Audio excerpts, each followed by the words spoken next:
So Parliament has been adjourned after an uproar. We saw uproar in Rajya Sabha as well earlier today, of course. Let me quickly now turn our focus to more news coming in from Nagpur, Maharashtra. Civic authorities in Nagpur have carried out demolition of illegal portions of a house belonging to Fahim Khan, a key accused in the recent criminal violence that rocked the city on the 17th of March. Khan, who has been booked under sedition charges, is a prominent leader of the minority Democratic Party and is amongst over 100 people arrested in connection with the violence. According to officials, the demolition was executed after Khan failed to comply with the notice issued by Nagpur Municipal Corporation, which flagged multiple violations. The notice cited the absence of an approved building plan and other construction-related lapses. Deepak Vishwakarma is joining us for more on this story. Deepak, give us more information about this accused who has been held by the Maharashtra police. बिल्कुल, देखिए जिस तरीके से चर्चा की जा रही थी और इंडिया न्यूज ने इस खबर को सबसे पहले दिखाया था और ये बताया था कि वहां के लोग अब ये कह रहे हैं कि अब हम राम भरोसे बचे हैं, हमारी बात नहीं सुनी जा रही और अब नागपुर में बुलडोजर का एक्शन चाहिए। इंडिया न्यूज के कैमरे पे वहां के रहवासियों ने सबसे पहले इस बात की मांग रखी थी कि बुलडोजर से कम कुछ नहीं चाहिए, क्योंकि ये दंगाई तभी समझेंगे जब तक इनका कोई पर्सनल नुकसान नहीं होगा, क्योंकि अभी तक तो ये हमको नुकसान पहुंचा के चल दिए लेकिन कोई पूछने वाला नहीं है। लेकिन जब तक कोई पर्सनल एक्शन नहीं होगा तब तक ये लोग नहीं सुधरेंगे और यही सवाल देवेंद्र फडणवीस से पूछा गया था प्रेस कॉन्फ्रेंस में। जब प्रेस कॉन्फ्रेंस में उनसे ये सवाल पूछा गया तो उन्होंने एक लाइन में कहा और वो शब्द मुझे अभी भी याद है। उन्होंने कहा उनके कुड़की संपत्ति कुड़क होगी, संपत्ति कुड़क करके पैसा वापस किया जाएगा, उसके अलावा अगर वो नहीं मानते हैं तो सामान बेचा जाएगा और यदि नहीं माने तो उनको रौंद दिया जाएगा, बुलडोजर चला के उस घर को गिरा दिया जाएगा। और फिर कल एक नोटिस जारी करता है जो नागपुर म्युनिसिपल कॉर्पोरेशन है। नोटिस जारी करने के बाद वो साफ साफ लिखता है कि 24 घंटे के भीतर इस जगह को खाली कर दीजिए, नहीं तो इस पे कार्रवाई होने। और आज तड़के सुबह अर्ली मॉर्निंग कार्रवाई शुरू हो जाती है। नगर निगम का पूरा अमला, पुलिस फोर्सेस और तमाम लोग पहुंच जाते हैं और उसके बाद जेसीबी चलाकर पूरा जो एनक्रोचमेंट किया गया था उस पूरे हिस्से को गिरा दिया गया। तो कहीं ना कहीं खबर पर मोहर तो लगी ही है।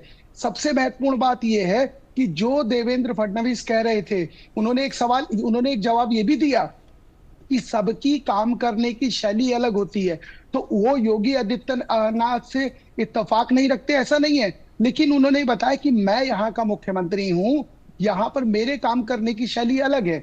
लेकिन इस चीज को भी नहीं नकारा कि नहीं बुलडोजर नहीं चलेगा, बुलडोजर भी चलेगा, रौंदा भी जाएगा, घर भी गिराया जाएगा, जो एक्स्ट्रा एनक्रोचमेंट है उसको भी तोड़ा जाएगा। और हुआ भी वही। सप्ताह भर का समय लिया गया था, ये कहा गया कि सबको पैसा लौटाया जाएगा, जो जिसका नुकसान हुआ उसकी भरपाई की जाएगी और सप्ताह भर के भीतर एक बड़ी कार्रवाई हो गई है।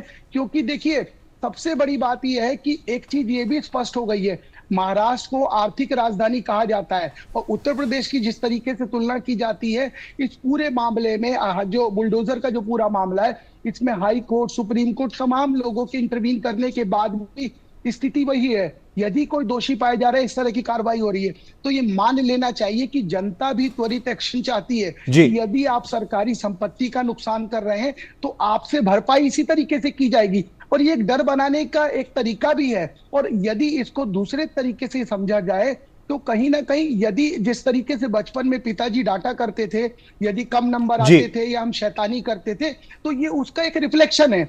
आज इसको बड़े कुछ और इस वक्त प्रतिक्रिया आ रही है। Nagpur police commissioner, Nagpur deputy engineer have also reacted. Let's play it out. मैं सभी से यही कहना चाहूँगा कि ये शांतता प्रिय शहर है, सब लोगों को एक दूसरे का सम्मान करना चाहिए और किसी भी तरह से वायलेंस में या अफवाहों में विश्वास नहीं रखना चाहिए।